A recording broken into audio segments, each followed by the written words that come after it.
So, 2 minutes.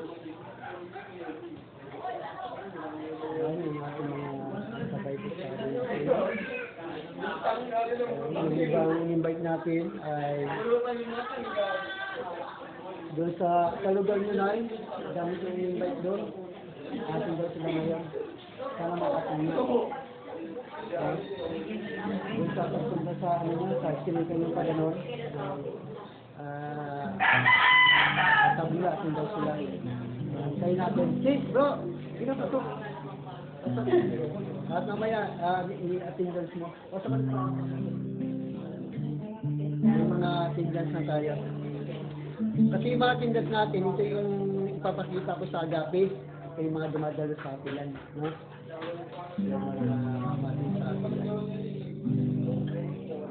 Okay, siguro tayo magsimula. Magandang hapon po sa ating lahat. Magandang hapon. Amen, no? At simula na po tayo. Sige po, lahat po tayo tumayo. At simula po tayo sa gawain ng Panginoon sa oras po ito. So, winawinkan po natin ang lahat sa ating pong gawain. Hallelujah. Witik po natin kay buti-buti mo, Panginoon.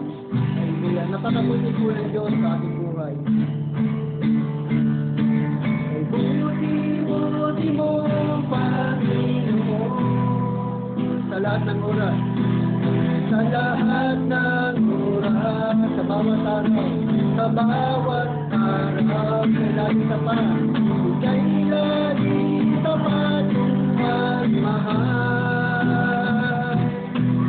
Ang iyong gaway, magkakawalang hanggan. Kay buti-buti mo, Panginoon, sa lahat ng oras, sa lahat ng oras, sa bawat araw, ika'y laging tapat at mahal. Ang iyong gaway, magkakawalang hanggan. Pinupuri, tinatanggap ka, dakilang Diyos.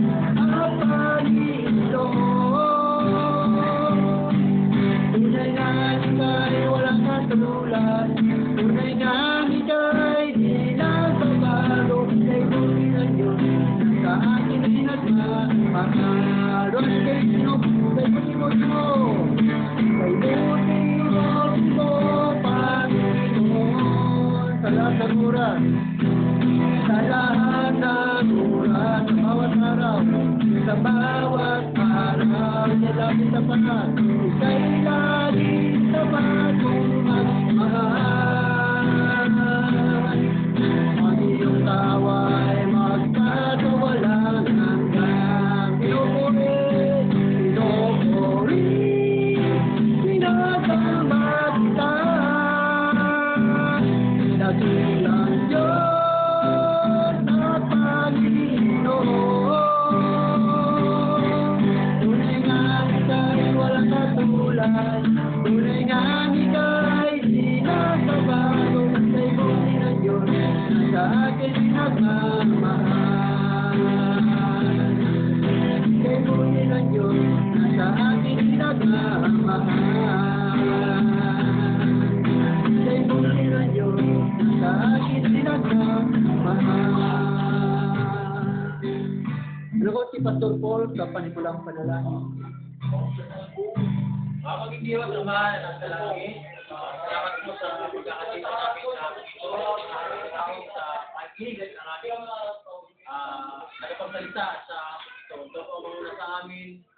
Ang iyong presensya ay bigay mo po sa amin. Ito po sa aming malinaw at unawa ang aming puso kaisipan tungo sa iyo.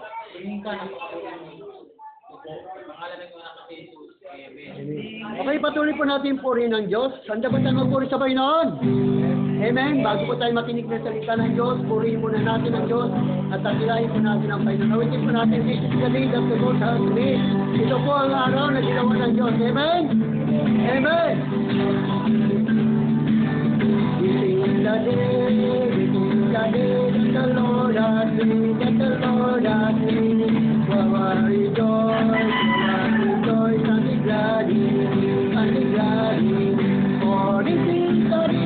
the Lord has made. We will rejoice and be glad in it. This is the day that the Lord has made. This is the day. This is the day that the Lord has made, that the Lord has made. We will rejoice and be glad in it, and be glad in it. For this is the day that the Lord has made. We will rejoice and be glad in it. This is the day that the Lord has made. Ito ang araw na gawa ng Diyos, na gawa ng Diyos. Tayo'y magsaya, purihin siya, sapagkat ito ang araw na gawa ng Diyos. Tayo'y magsaya, purihin siya. Ito ang araw na gawa ng Diyos. Alay, forevermore. My Jesus is alive, forevermore. Alay, forevermore. My Jesus is alive forevermore. Sing hallelujah, hallelujah. My Jesus is alive forevermore. Sing hallelujah, hallelujah. My Jesus is alive. Alive forevermore. My Jesus is alive forevermore. Alive forevermore. My Jesus is alive forevermore. Hallelujah, hallelujah. My Jesus is alive forevermore. Hallelujah, hallelujah. My Jesus is alive. Buhay kayo naman. Ito ay buhay kayo naman. Buhay kayo naman. Ito ay buhay kayo naman. Awitin natin, hallelujah. Ito ay buhay kayo naman. Awitin natin, hallelujah. Ito ay buhay kayo naman. Ito ay buhay kayo naman. Buhay kayo naman. Jesus ay buhay kayo naman. Awitin natin, hallelujah. Jesus ay buhay kayo naman. Awitin natin, hallelujah. Jesus ay buhay. Jesus ay buhay. Pagkagising sa umaga, ikaw Diyos ang nasa isip. At buong katawan ko'y punong-puno ng pag-ibig. Katawan mapapahig. Ang puso ko'y umaawit. Ang mga kamay ay kumakaway sa tugtoging makalangit. Kailwang ko'y gumitimbon. Ako'y nagmamarka. Mga kamay kumakaway. Nagpupuribong bigla. Lumulundag pagkatuwa. Sumasayaw, kumakanta. Ito ang tanging alay ko sa'yo. Pagkagising sa umaga, ikaw Diyos ang nasa isip. At buong katawan ko'y punong-puno ng pag-ibig. Katawan ko'y napapagin. Ang puso ko'y umawit. Ang mga kamay ay kumakaway sa tugtoging makalangit. Kailwang ko'y gumitimbon. Ako'y nagmamarka. Mga kamay kumakaway sa tugtoging bigla. Lumulundag pa sa tuwa. Sumasayaw, kumakanta. Ito ang tanging alay ko sa'yo. Baywang ko, gumitimbon. Ako'y nagmamarka.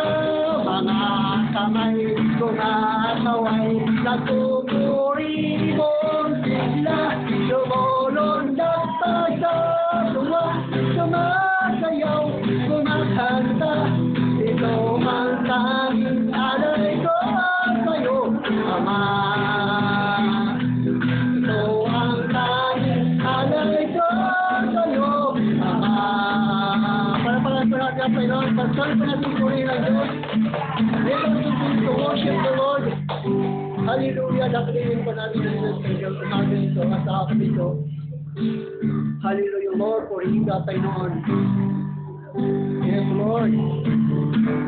This is the day that the Lord has made, that the Lord has made.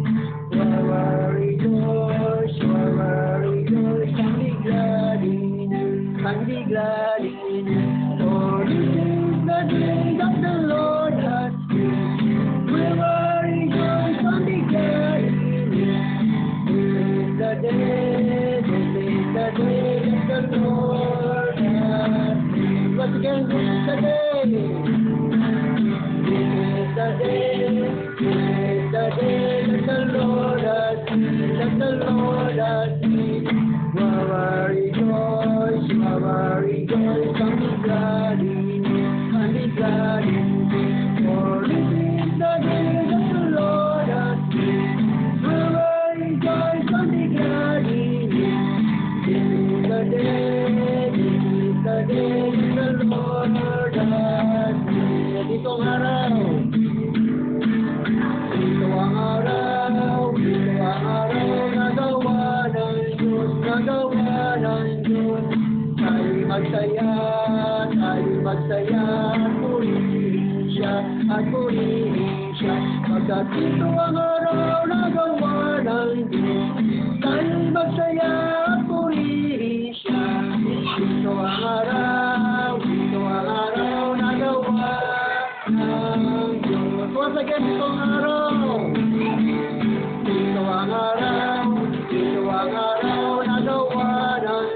nagawa ng tayo'y magsaya, at purihin siya, pagkat ito ang araw nagawa ng Diyos, tayo'y magsaya, at purihin siya, ito ang araw nagawa ng Diyos.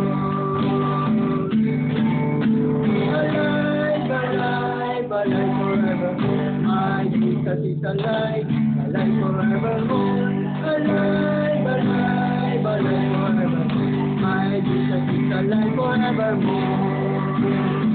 Sing hallelujah,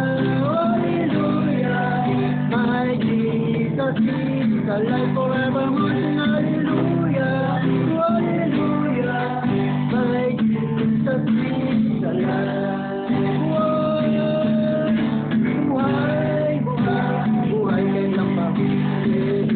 Buhay kay ng paman, buhay kay ng paman, Jesus ay buhay kay ng paman.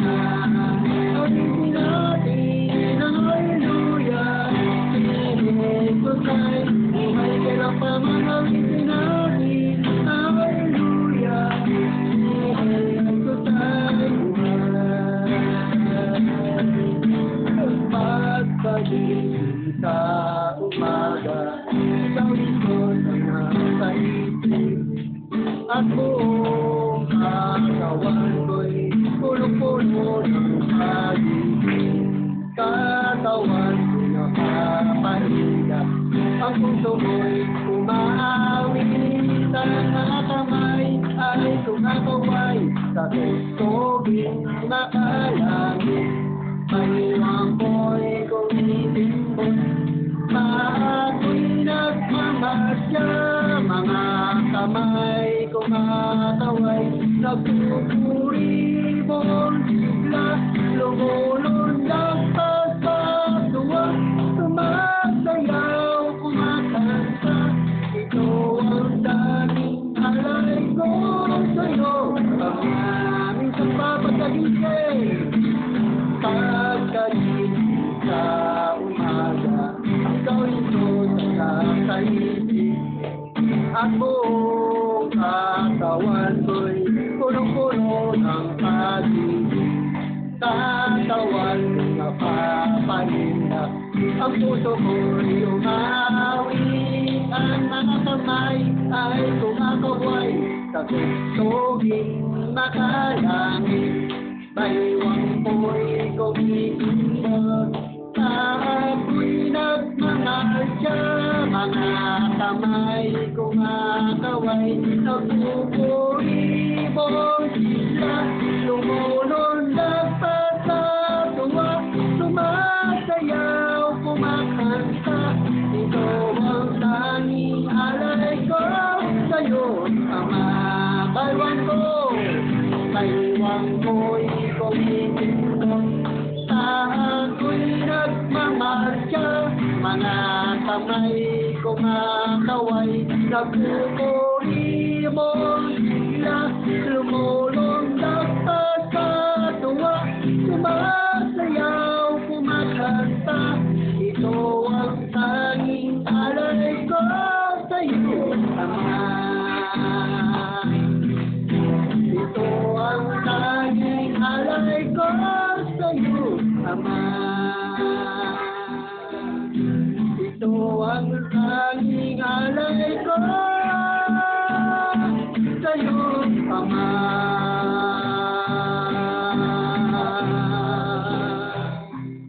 Puri ka, Panginoon, sa Diyos.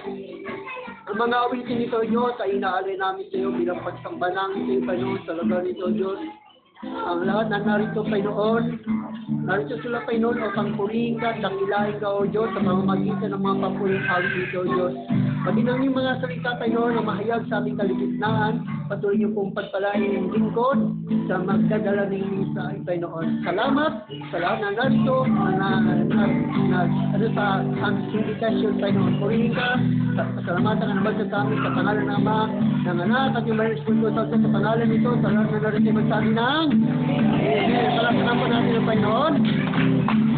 Tayo ba'y makapagupo na?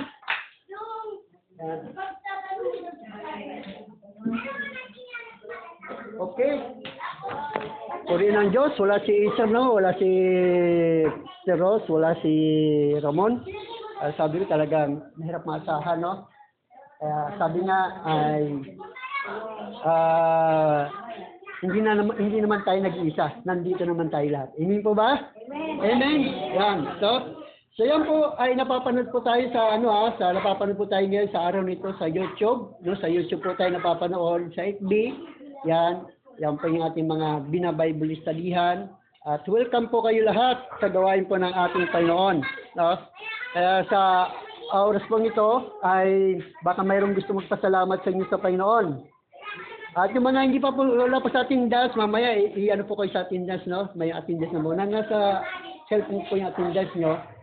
Hindi pa kasi ito po ay yung attendance nyo po ay ipapasok po natin sa Agassi, no?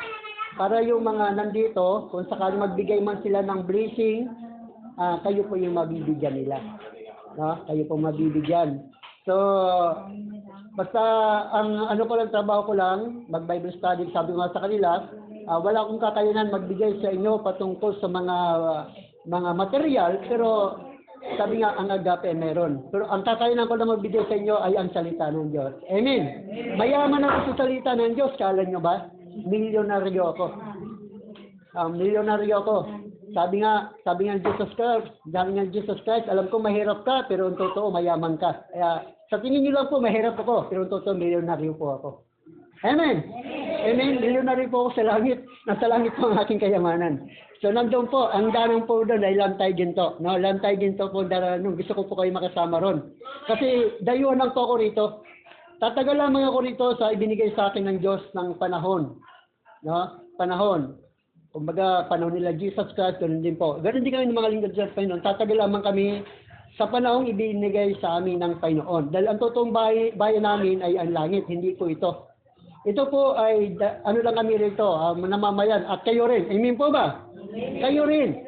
Kumbaga, lahat na naglilingkod sa Panginoon at sumasampalataya sa Panginoon, dayuhan lang po kayo rito. Hindi po kayo tatagal dito. Mawala po tayo rito. Ang buhay nyo rito ay 120 years. Nay, ilang taong ka na, Nay? Ilang taong ka na? 78. Ibig sabihin, 120 years. Ang natitira na lang sa'yo ay ilang taon na lang? 78? 20, ha? 78. 37. O 38. 32. Ha? 22 years na lang. O 78. 2 years na lang, meron na siya. Ano siya eh? 120 years eh. 120. O 120 years ibinigay sa atin ni Lord eh. Sabi niya, hindi ko na, sabi naman sa Genesis, hindi ko na pahintulutan na mabuhay na matagal ang tao. Hindi na lalampas sa 120 taon ng kanyang buhay sa daigdig na ito. Ibig sabihin, ilan taon lang? Ha? 50 years. 50, hindi. Kasi 120. 42 years na lang. 78 na siya eh. Oh, 78. Oo. 42 years ka na lang, Nay. 42 years na lang ang natitira mo rito sa mundo. No?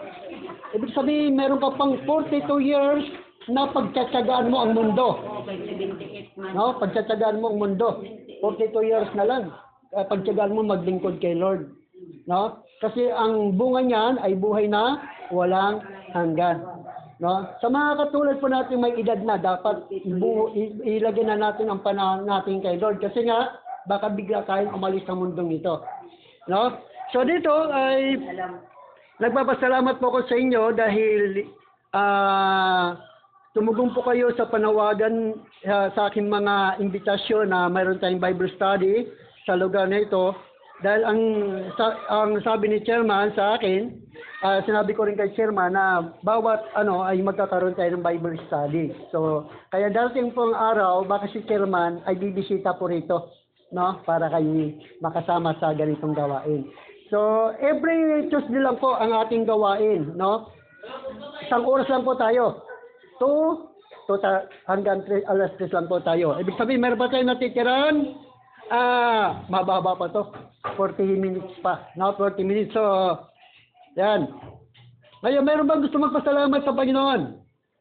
Meron ba? Bago tayo darakot salita ng Diyos? Si Sir. Salamat. Yan.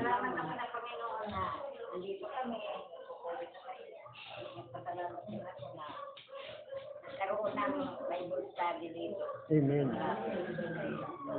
Mayroon din kami sa Bado. Yan, yan. Okay lang, ha? Salamat. Salamat sa buhay ko na nandito pa ako ngayon. Na inabot ako ng 75 years. O, 75. Ibig sabihin, ano na lang siya? Pa yung buhay ko. 45 years na lang. Patuloy din akong samba sa iyo. Yan. 75, ibig sabihin, meron siyang 45 years na lang natitira sa mundo. No, 45. No, pagtaga mo yung 45 na yan hanggang sa pagbalik ni Kristo. No? Ano ito yung nakakala kung abutin pa natin yung 45? 75, mabot ka lang ng 80, 90. Malaking blessing na yun. Di ba? Malaking bagay na yun. Hirap na yung 120, baka ganun ka na nun, no? Hindi ka na makalakad. Ha? Ang hirap na nun, Pabutin mo na ako ng sandaang taon. Ang lang ako pag-irapan. No? Sandaan, malaking bagay na yun. Mayroon ka ng bonus sa, makukuha mo yung 100,000 sa ano. Pag umabot ka yung sandaan, meron ka 100,000 sa gobyerno. Gobyerno. Pag umabot ka rin ng 120, abay, may bonus ka rin sa langit. No? Ibig sabihin, umabot ka ron eh. No? Tinakda ni Lord. Yan. So yan, no? Sino pa gusto magpasalamat sa Panginoon? Meron pa bang gusto magpasalamat? Ayan. Ano? Inabot din ako 73. 76? 73! 73. Hallelujah, may 47 years na lang natitira mo. See? Anak ko, medyo, buhay. Hindi naman gusto ko yan. Baga ko kumadaw. Yan. Hindi ako silang, Amen. mayroon silang sa mga anak nila. Salamat ako kasi sa nandito pa ako. Amen. At bago ka pumanaw, at least naglilingkod ka kay Lord. Mahirap yung pumanaw ka rito na hindi ka naglilingkod kay Lord. No? Kasi dalawang patutungan natin, langit at inferno, pag namatay tayo. Hanggat buhay ang tao, hindi siya pupunta sa impyerno. Hindi rin siya pupunta sa langit. Hanggat buhay siya. Pero pag namatay siya, doon lang pupunta sa dalawa. Mamili ka. No? Piliin mo ng langit. Saan mo matatagpuan ng langit? Kay Kristo lamang. Sabi ni Jesus Christ, ako ang daan, ang katotohanan, at ang buhay. Walang makakapunta sa kundi sa pamamagitan ko. Na kay Kristo lang ang papuntang langit. Okay, sino ba? Salamat sa Panginoon. Ayan. Sa Panginoon na ito ganito yung ano ko na meron ako nararamdaman. Sana po humaba pa ang buhay ko sa Panginoon. Ilang taon ka na? 69. 69. No? Meron kang 51 years? 51. Oh, 70. 50 years na lang. Mahigit ang natitira sa iyo sa mundong ito. At may sakit ka na? Ibig sabihin, alam mo, ang ibig sabihin niya may sakit? Pag hindi ka nag-survive dyan, pwede ka mamatay. Pag nag-survive ka dyan, pwede ka mabuhay. Amen? Pero sabi sa Biblia, ang mamatay at mabuhay kay Kristo ay pakinabang. Amen? Amen. Pag naglilingkod tayo kay Kristo, pakinabang, may sakit ka man o wala. Pero mahalaga roon, kahit na may sakit ka, naglilingkod ka kay Kristo. Yun ang pinakadabis doon. Kasi nga, ang buhay natin dito parang usok lang. Pansamantala lang. Hindi natin alam kung kailan tayo alis sa mundong ito. Basta importante, nagpapatuloy po tayo. No? So ngayon, ay meron pa tayo. Ngayon, no? Handa na ba tayo makinig sa salita ng Diyos? 1 hours lang po tayo kasi pag lumampas tayo, malaking babayaran natin. No? Malaking babayaran natin pag lumampas tayo ng 1 hour. Kailangan saktong-sakto tayo sa isang oras. Kasi nga, pag lumampas daw, laki ng babayaran natin. Kaya pag sumakto tayo, wala tayong bayad. Libre po to. Libre. No? Pag sumakto tayo sa oras. Pag lumampas lang, yun lang. No? Kaya, bibilisan natin. Yan. Handa na ba tayo makinig sa salita ng Diyos? Amen. So, sa oras pong ito ay darako po tayo sa salita ng Panginoon at wini-welcome po natin lahat muli sa YouTube channel at sa FB at kayo po i-welcome po sa gawain ng ating Panginoon. So, ang ating pag-aaralan ngayon ay patungkol po sa ano nga ba ang ibig sabihin ng bagong kapanganakan? No? Ano nga ba ang ibig sabihin ng born again? Kapag ginanong kayo, mga born again ba tayo? Tandaan po, hindi po relihiyon ang makapagliligtas ha. Hindi po relihiyon ang pinangangalo ko po rito. Kundi ang pinangangalo po dito, yung magkaroon tayo ng relasyon sa Diyos. Na magkaroon tayo ng personal. Kaya, ang sabi nila, ang born again, relihiyon yan. Hindi po relihiyon ang born again. Ang born again, ito yung personal na relationship mo sa Panginoon. Kasi hindi ka mabuborn again hanggat wala kang relationship sa Diyos. Sa 2 Corinto 5:17, ang lahat nakipag-isa kay Kristo ay isa ng bagong nilalang. Wala nang dati niyang pagkatao, siya ay bago na. So hindi ka mabuborn again kung wala ka pa kay Kristo. Amen. Kaya kung sasabihin mo, hindi ako born again eh. Ibig sabihin, wala ka pa kay Kristo. Kasi nga hindi ka pa born again. Kasi ang nagsasabing born again, ito yung mga taong nakipag-isa kay Kristo. Meron na silang personal na relationship sa Panginoon. Ang bukang bibig nila ay walang iba kundi si Kristo. Bakit? Si Kristo nagbago ng kanilang buhay. Si Kristo nagbago ng kanilang buhay at si Kristo ang magliligtas sa kanila. No? So, ibig ngayon, pag-aralan po natin, ang ibig sabihin, ano nga ba ang bagong kapanganakan? Ang bagong kapanganakan, ito ay nilalarawan bilang isang bagong nilalang.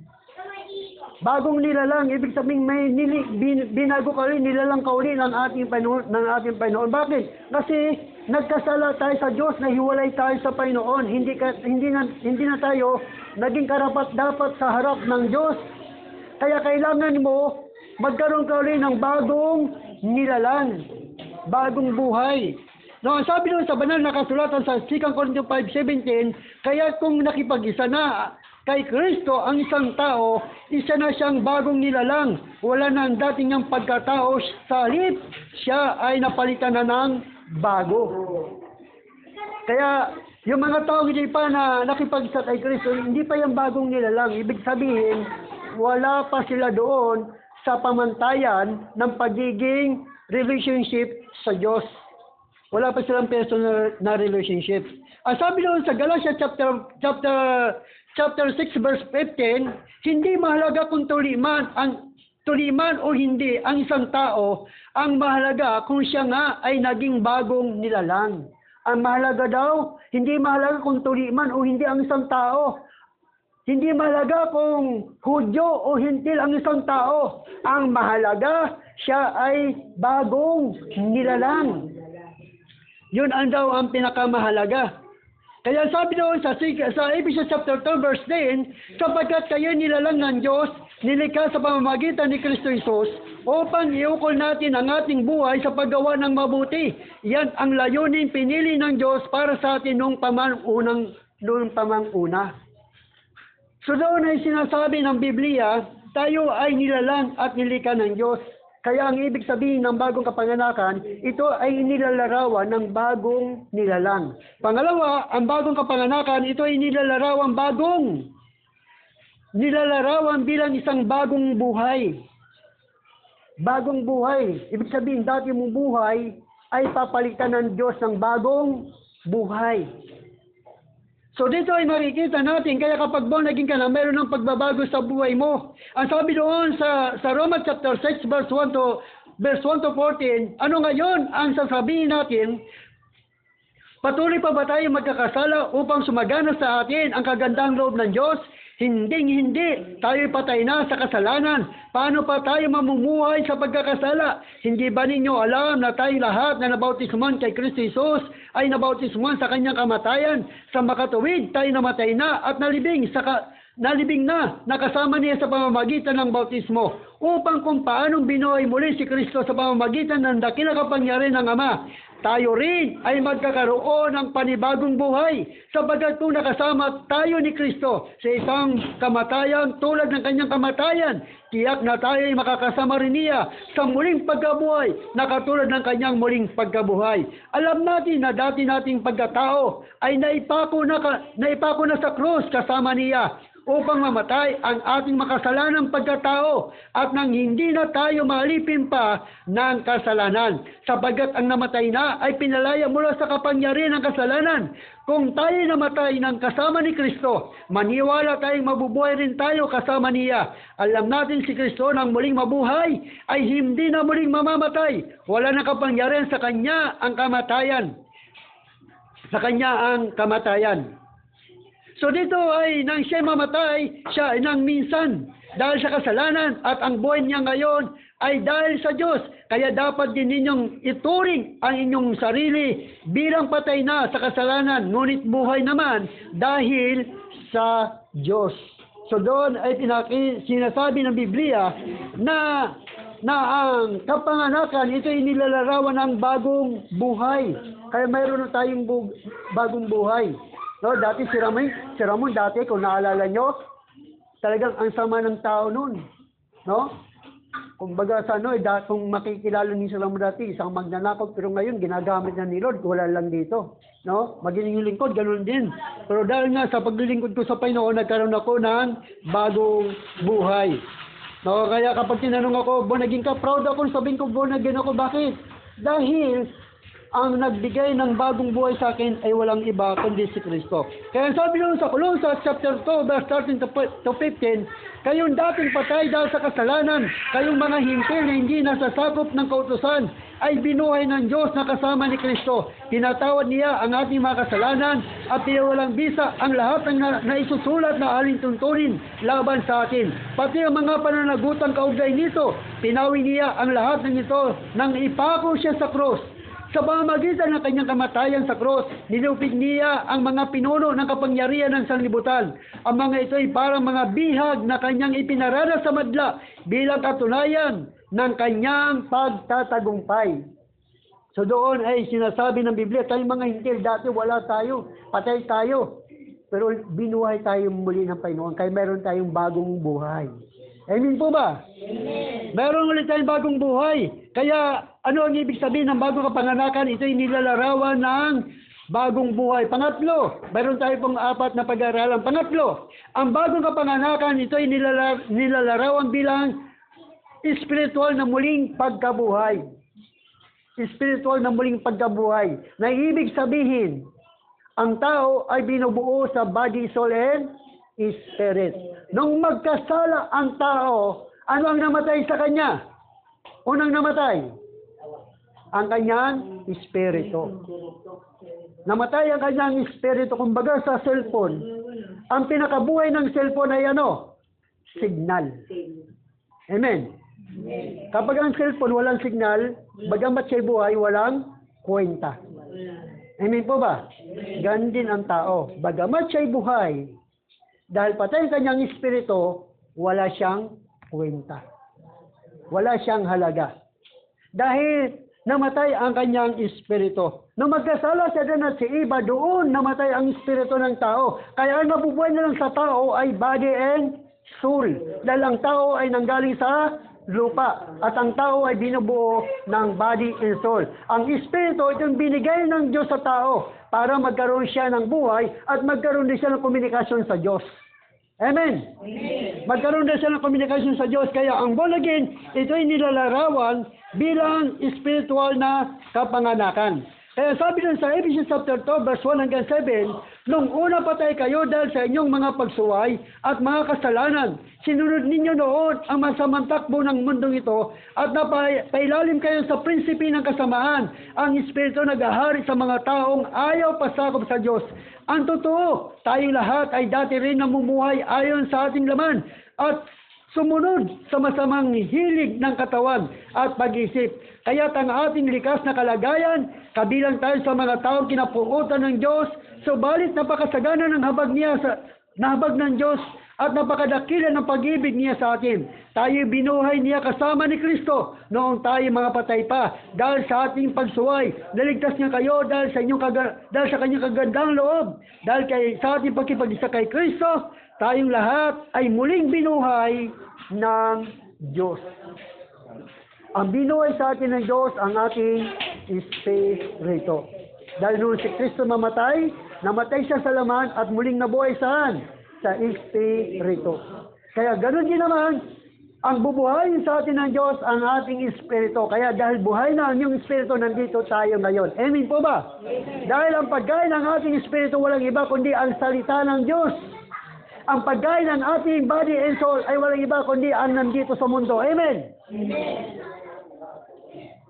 Yan ang pagkain ng ating body and soul dito sa mundo.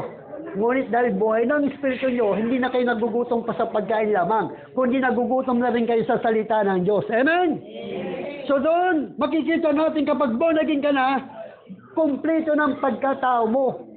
Mayroon ka ng body, soul, and spirit. Kumpleto ng pagkatao mo. Nabubuhay ka na sa dalawang pagkatao. Nabubuhay ka na sa body and soul at nabubuhay ka na rin sa espiritu. Na ang espiritu nito ang isang communication sa Diyos.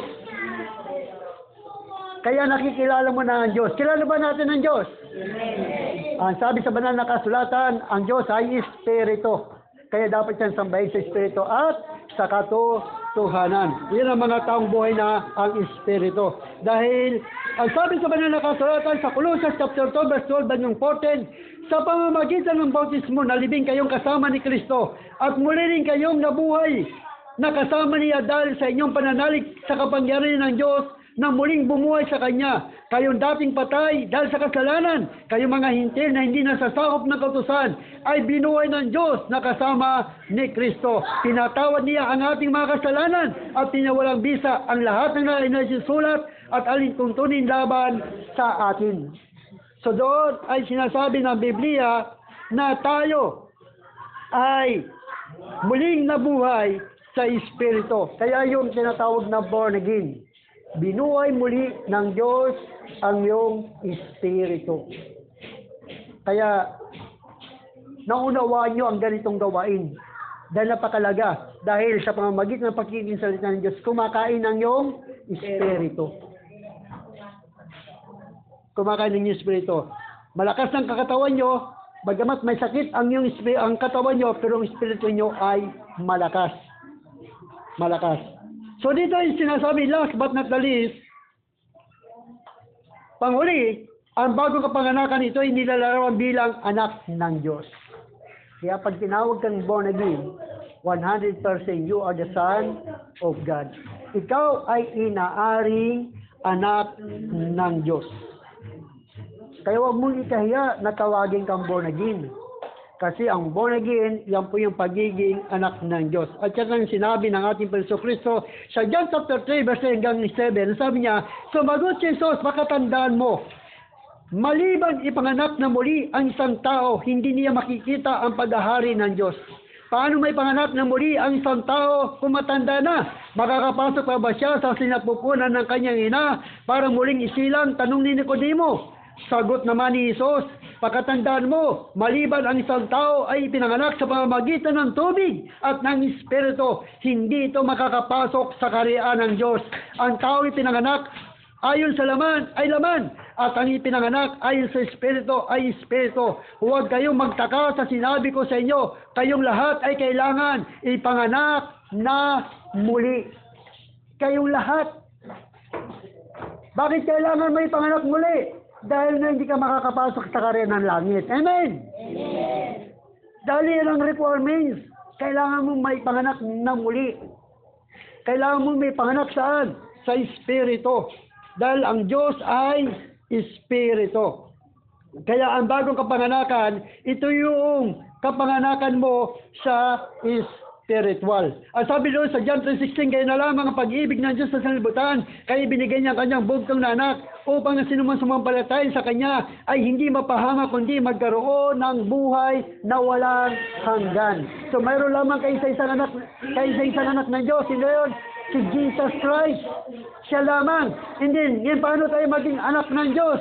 Kailangan natin si Kristo. Kailangan natin tanggapin si Kristo bilang Panginoon at sarili sa pagligtas ng ating buhay para tayo maging anak ng Diyos. Ang sabi sa John chapter 1 verse 1, subalit ang lahat ng tumanggap at sumampalataya sa Kanya ay binigyan niya ng karapatan maging anak ng Diyos. Sila nga'y naging mga anak ng Diyos, hindi dahil sa isinilang sila ayon sa kalikasan o sa kagustuhan o sa kagagawa ng tao, kundi ang pagiging anak nila ay dahil sa kalooban ng Diyos. Kaya doon sinasabi ng Biblia, ang pagiging born again Christian, ito yung kapanganakan mo spiritual at ito'y pagiging anak ng Diyos. Nung tanggapin mo si Kristo bilang Panginoon at sarili sa pagligtas ng iyong buhay. Amen? Amen. Nung tinanggap mo siya, kaya ikaw ngayon ay anak ng Diyos dahil kay Kristo. Si Kristo ang nagbigay sa atin ng karapatan. Sa pamagitan ni Kristo, binigyan tayo ng karapatan ng Diyos na maging anak niya. Doon sabi sa Biblia, sa John chapter 3, verse 1 hanggang 3, tingnan ninyo kung gaano kalaki ang pag-ibig sa atin ng Ama. Tinawag niya tayong mga anak ng Diyos. At iyan nga ang totoo. Ito ang dahilan kung bakit hindi tayo nakikilala ng mga makasalibutan. Hindi nila kilala ang Diyos. Mga minamahal, anak na tayo ng Diyos ngayon. Ngunit hindi pa nahayag ang pagiging kalagayan natin. Ngunit alam natin sa pagparito muli ni Kristo, tayo matutulad sa Kanya sapagat makikita natin kung sino talaga siya. Kaya't ang sinumang may ganitong pag-asa ay nagsisikap na maging malinis ang pamumuhay tulad ni Kristo. So doon ay sinasabi, tayo din mga anak na ng Diyos. Kaya ang born again, hindi po ito reliyon. Ito ay tinatag ni Kristo para magkaroon tayo ng karapatan maging anak ng Diyos. Amen? Amen? Amen? Amen. Dahil ang pwede lamang pumasok sa bahay mo, yung binibigyan mo ng karapatan na anak mo. Amen po ba? Amen. Dahil kung hindi mo siya bibigyan ng karapatan na pumasok sa bahay mo, hindi yan makakapasok. Ganun din ang sinasabi sa Biblia. Kailangan yung maborn again at maging anak ng Diyos para makapasok kayo sa kaharian ng langit. Ang sabi doon sa Galatians chapter 3 verse 26, dahil sa inyong pananalig kay Kristo Jesus, kayong lahat ay anak ng Diyos. Amen. Dahil ikaw at ako ay nanalig kay Kristo, tayo lahat ay anak ng Diyos. Kaya mayroon tayong authority pumasok sa langit pag namatay tayo. Dahil ang binubuo ng laman at dugo ay hindi maaari magmana ng buhay na walang hanggan. Kailangan umalis ka muna dito, pero huwag ka magpakamatay para mapunta ka sa buhay na walang hanggan. Hindi totoo yun. Hayaan mong ang Diyos ang bumawi ng buhay mo. Dahil ang mayroong karapatang bumawi ng buhay, walang iba kundi ang Diyos lamang. Sa Galatians chapter 3, verse 9 hanggang 10, ang tinanggap ng Diyos bilang anak niya ay hindi nagpapatuloy sa pagkakasala sapagkat nanatili sa Kanya ang buhay na galing sa Diyos at dahil ang Diyos ang ama niya, hindi siya maaari magpatuloy sa pagkakasala. Dahil inaari ka ng anak ng Diyos, ibig sabihin babaguhin ka niya. Amen po ba? Walang pinakaiba yan. May, halimbawa, inadapt ka ng milyonaryo at ang damit mo, gutay-gutay. Hindi ba? Hindi siya papayag na gutay-gutay pa rin ang damit mo, di ba? Pagagandahin ka niya. Babaguhin ka niya. Kasi, ikaw ay inaari ka niyang anak. Ganon din tayo ng Diyos. Kapag inaari kang anak ng Diyos, babaguhin ka ng Diyos. Amen? Amen! Kaya ang tawag sa iyo ay born again. Huwag mong ikayang born again ka.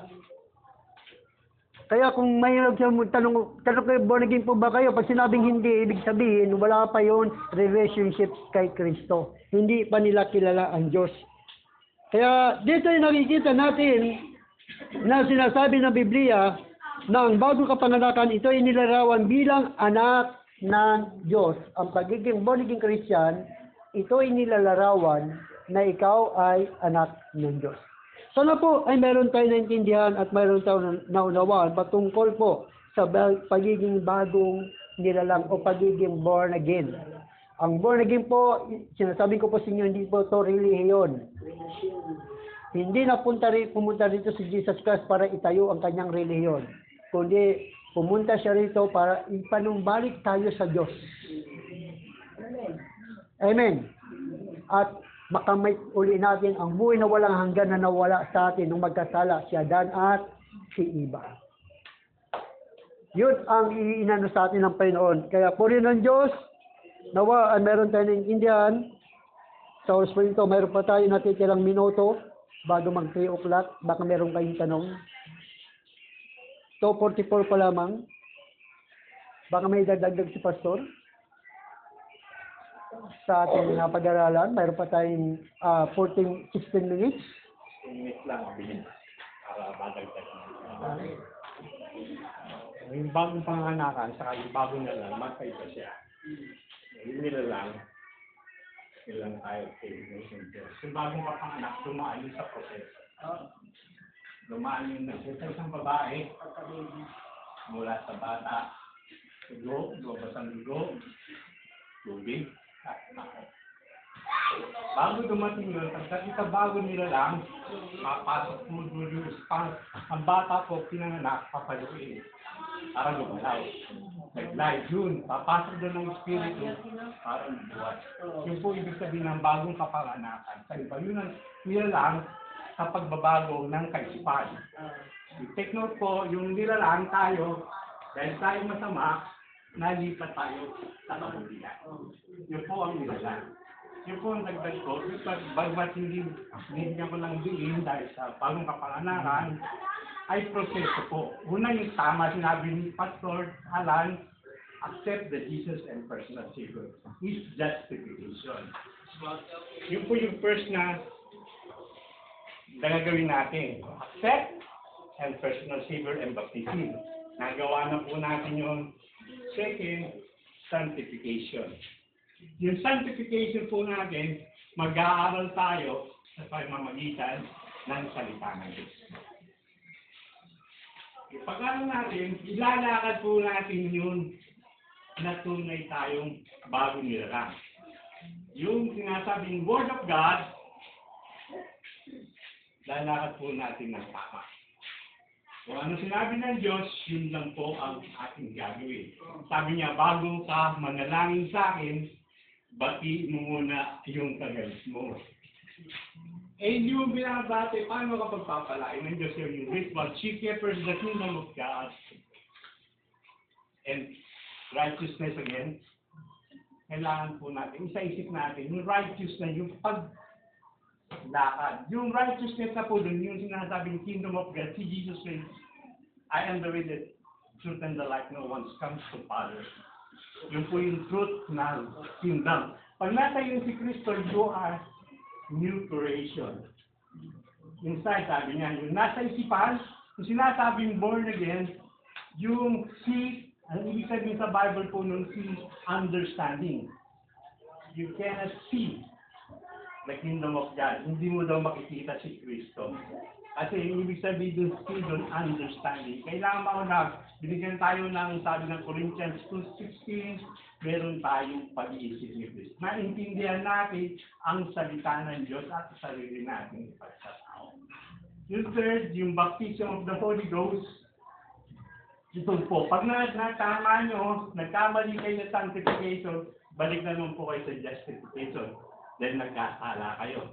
Nakakita niyo yung mata nyo, nakita niyo yung kagalit nyo, kaya yung lumoko sa akin. Balik na naman kayo sa justification. I believe in Jesus is a personal savior. Lakad ulit.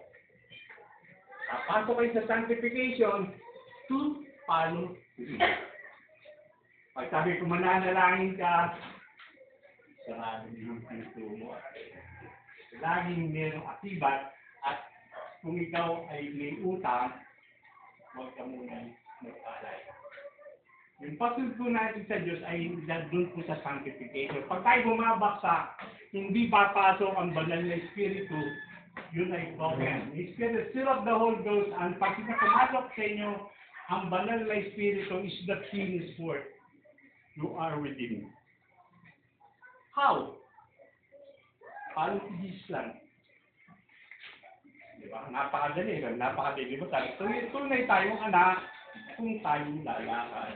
Kaya nga tinawag tayong Christian. Yung Christian, parang idol natin si Christ.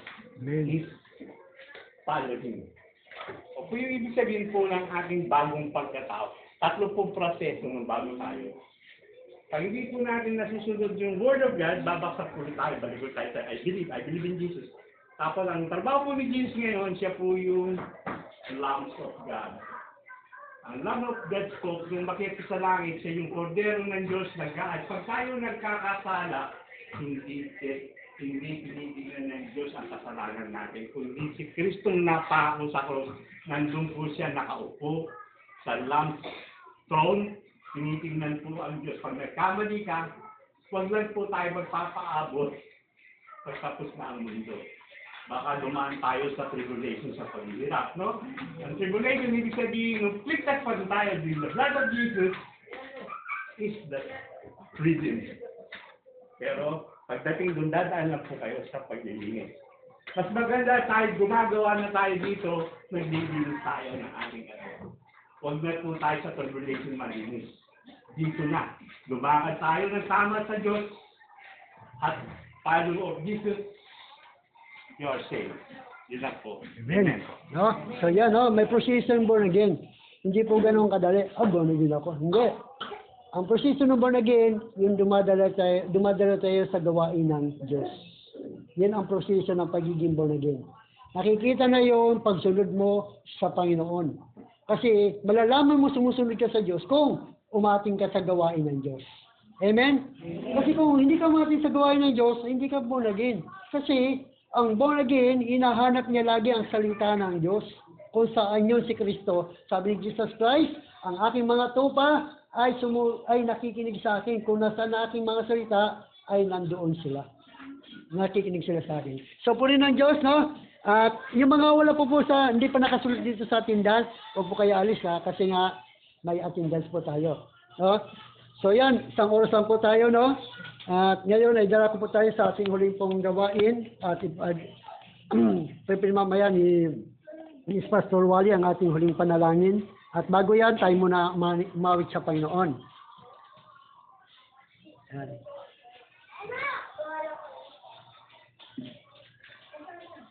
Okay, lahat po tayo ay tumayo. At sa sunod din po na Martes, tuwing Martes po ang ating Bible study. At ito po ay pinalam na po natin kay Chairman. Okay naman po kay Chairman. So tuwing Martes po tayo, 2 o'clock, 1 hours lang po natin natin. Ito po ay grupo ng, grupo ng Hapilan. No? Dating araw, si Chairman po ay bibisita rito. Pati yung ating mga sponsor po natin sa Agape. At ang sponsor din po natin mga Koreano ay pwede din po bumisita. So, awit na natin. Hallelujah. Ikaw ang aking kalakasan. Ating ano naman patuwa din natin huling panalangin. Ikaw ang aking kalakasan. Kagalakanan ko pihan.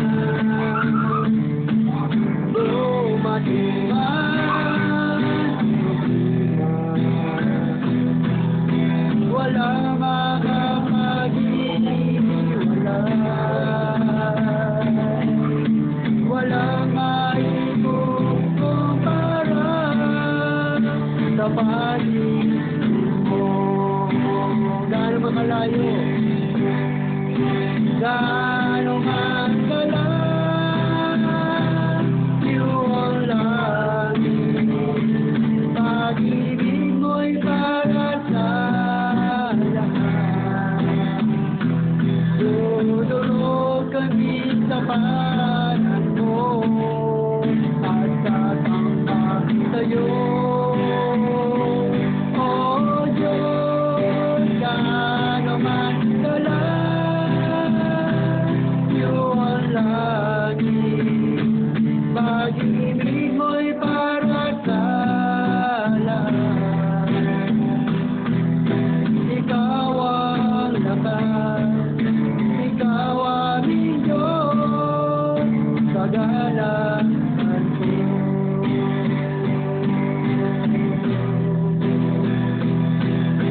Ikaw ang lakas, ikaw aming Diyos, kagalakan ko. Patuwali po sa panguling panalangin. Taas po natin ating kamay na talagang suko po tayo sa Diyos. Yes, Lord. Kung tayo po may karamdaman po ngayon at ating mga dinaramdam po natin sa buhay, maging sa ating pamilya, isipin po natin, nandito po ang ating Diyos, sabihin din sa Kanya, Yes. at ibuhin mo sa Kanya at sumisalita ka. And that's po siya nakatayo. At next we are gathered with Him in the middle. Sabi niya, O Diyos, nandito ka ngayon sa kalagitnaan. Ipuwi mo ang bawat isa po sa amin. Sa harapan mo kami, Diyos. Sinusukong loob sa iyo. Yes. Ang magkaramdaman, O Diyos, o kahirapan sa aming buhay, alam namin ikaw, O Diyos, ang nagbibigay lunas nito. Maging sa kahirapan namin aming anak, sa aming mga magulang, mga kapatid, mga kapitbahay, na Panginoon, bituin mo ang Panginoon Diyos. Sa amin, lumalapit kami sa iyo ng Panginoon, nataas puso kami. Alam namin ikaw ang Diyos na tunay kang Diyos na alam namin kami ay nasa ngayon. Salamat po sa kagalingan at pagpapalong na ibigay mo sa amin ngayon, Diyos, at kapatawaran mo sa aming nagawang kasalanan na hindi po namin na nasasabi sa iyo, na hindi pa namin nahihingi sa iyo, Lord. Patawaran mo po. Kumingin Diyos, ikaw ang Diyos na tinataas namin dito sa hapilan. Ikaw ang Diyos namin na nag-iingat sa amin sa bawat isa sa amin. Ito ang aming dalangin, Ama, at sa iyo, Kristo, na bilang Panginoon namin sa katapagligtas, kasama namin ang banal ng Espiritu sa pangalan ng Kristo. Amen. Okay, salamat. Ay, yung mga hindi pa po, nakakaiwa lang muna kayo. Yung mga ka-attendance na po, okay na po, tapos na ating gawain natin. Yan, i-ano ko po ang ninyo, yung kanyang attendance. Kailangan, Pero sa ano, naman lang kung